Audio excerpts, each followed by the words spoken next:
ശ്രീകുട്ട, നമ്മൾ ഈ വിഷയത്തിനെക്കുറിച്ച് ഒരുപാട് പ്രാവശ്യം സംസാരിച്ചതാണ്. ഇതിപ്പോൾ എനിക്ക് കിട്ടേണ്ടതെല്ലാം കൂടെ ഭാഗം വെച്ച് കിട്ടിയിട്ട് എനിക്ക് പോയി സന്തോഷമായിട്ട് ജീവിക്കാൻ വേണ്ടിയിട്ടല്ല. അമ്മ കൂടെ പറഞ്ഞിട്ടാണ് ഞാൻ ഈ വിഷയങ്ങളെല്ലാം പറയുന്നത്. ചേട്ടത്തി, ഇതുവരെ അണ്ണനോ ചേട്ടത്തെയോ പടവലത്തെ വസ്തുവിനെക്കുറിച്ചോ നെയ്യാറ്റിങ്കര വസ്തുവിനെക്കുറിച്ചോ ഒന്നും പറയുന്നില്ല. എന്തായാലും നമ്മളെ അച്ഛനമ്മമാർക്ക് ഇതൊന്നും നോക്കി നടത്താൻ ഇനി പറ്റില്ല. നമുക്കും അതിന് കഴിയൊന്നും തോന്നണില്ല. അതുകൊണ്ട് കാര്യങ്ങൾക്ക് ഒരു തീരുമാനം ഉണ്ടാക്കണം. ഇപ്പോൾ അടുത്ത് വരുന്ന തലമുറ കല്യാണം കഴിഞ്ഞിട്ട് അവർ ഇതുകൊണ്ട് എന്തെങ്കിലുമൊക്കെ ചെയ്യാൻ പറ്റുമെങ്കിൽ അവരങ്ങ് ചെയ്യട്ടെന്നേ. അവിടുത്തെ കാര്യങ്ങൾക്കൊക്കെ ഞാൻ മുൻകൈ എടുത്തൊരു തീരുമാനം ഉണ്ടാക്കാം. മാമിയാ പറഞ്ഞ ഇരിക്കണം. മാമി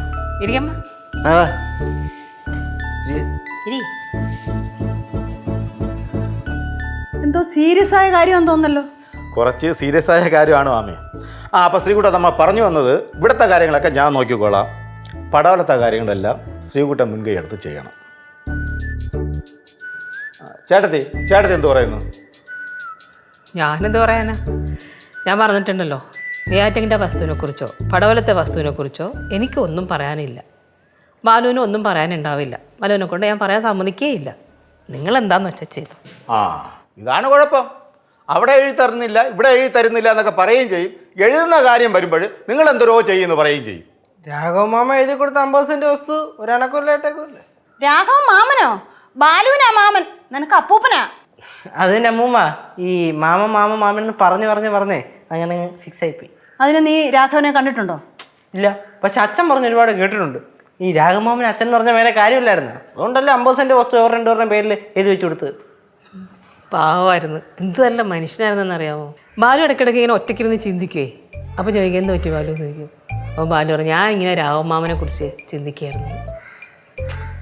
പോയി. ഇതിപ്പോൾ നമ്മൾ വീണ്ടും വിഷയം മാറിപ്പോണ ചേട്ടത്തി.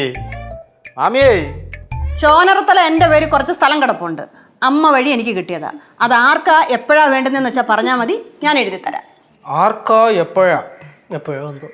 നീ എന്തോടാ ബാലുവിനെ പോലെ സംസാരിക്കുന്നേ? അച്ഛൻ ഈ അവസരത്തിൽ ഇവിടെ ഉണ്ടായിരുന്നെങ്കിൽ അത് തന്നെ പറയുള്ളായിരുന്നു. അത് പറഞ്ഞ അണ്ണ കളിക്കല്ലേ. എങ്ങനെ പറയായിരിക്കും അമ്മ? കുറെ കൊല്ലമായിട്ട് ഇത് തന്നെയല്ലേ അങ്ങോട്ടും ഇങ്ങോട്ടും കേട്ടോണ്ടിരിക്കണം. എന്താടാ നിന്റെ പേര് സ്ഥലം എഴുതി തരണോ? നമുക്കൊന്നും വേണ്ടേ, ആരുടെ പേരിലെന്ന് എഴുതി കൊടുത്ത. വാടക വീടേ ശരണം നമുക്ക്, വാടക വീടേ ശരണം. നീ എന്തോ വാടക വീടേ ശരണം എന്ന് പാടിക്കൊണ്ട് പോയത്? ഒന്നുമില്ല അമ്മൂമ്മ, അത് വീട് ഉള്ളിലുള്ളത് പുറത്തുനിന്ന് പോയത്. ഇവൻ്റെ അച്ഛനും ഇങ്ങനെ തന്നെയല്ലേ, എന്തെങ്കിലും പറഞ്ഞു കഴിയുമ്പോൾ ആവശ്യമില്ലാത്ത മൂളിപ്പാട്ടും പഴഞ്ചൊല്ലും ഒക്കെ. മനുഷ്യ ഇവിടെ ഫ്രെയിമിലേ ഇല്ല. ആ മനുഷ്യനെ എന്തിനു വെറുതെ അതിനകത്ത് വലിച്ചു കഴിക്കണം? പിന്നെ നിന്നെ വലിച്ചു കഴിയട്ടാ.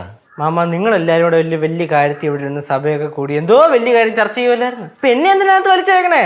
നമ്മൾ പോട്ടെ, നമുക്ക് ആരുടെ സ്വത്തും പണമൊന്നും വേണ്ടേ. അല്ലേലും അച്ഛൻ പറയാൻ പോലെ പണം പപ്പനാവൻ്റെ കയ്യിൽ. നമ്മളാരും പോകുമ്പോൾ ഒന്നും കൊണ്ടുവന്നൊന്നുമില്ലല്ലോ. ബാലുവിൻ്റെ അതേ മട്ടും ഭാവവും. ശ്രീകുട്ട, നീ എന്തടേ ഒന്നും പറയാതെ ഇങ്ങനെ ഇരിക്കണത്? അളേ, ഇത് പറഞ്ഞിറങ്ങിന് മനസ്സിലാവണ്ടേ? ഈ വിഷയം പറഞ്ഞു തുടങ്ങുമ്പോൾ തന്നെ ആരെങ്കിലും കയറി തിരിയും. പിന്നെ വഴക്കായി, കയ്യാങ്കളിയായി. പളിയ ഉണ്ടായിരുന്നെങ്കിൽ കഥ വീണ്ടും മാറിയാണ്. അതിന് പകരം കേശവൻ ബാലചന്ദ്രൻ തമ്പി സംസാരിച്ചു തുടങ്ങിയിട്ടുണ്ടല്ലോ. അവൻ പറഞ്ഞാൽ എന്താണ് തെറ്റ്? വസ്തുവിൻ്റെ കാര്യം പറയുമ്പോഴത്തേക്ക് അവർക്ക് എഴുതരാം ഇവർക്ക് എഴുതരാന്നൊക്കെ പറയും. ഇനിയിപ്പോൾ പറയും എനിക്ക് അതിൽ കണ്ണുണ്ടെന്ന്. പക്ഷേ എനിക്ക് കട്ടൻ ചായ വെള്ളം ഉണ്ടിട്ട്. അതെന്ത് വർത്താനാ ഇനി പറഞ്ഞത്?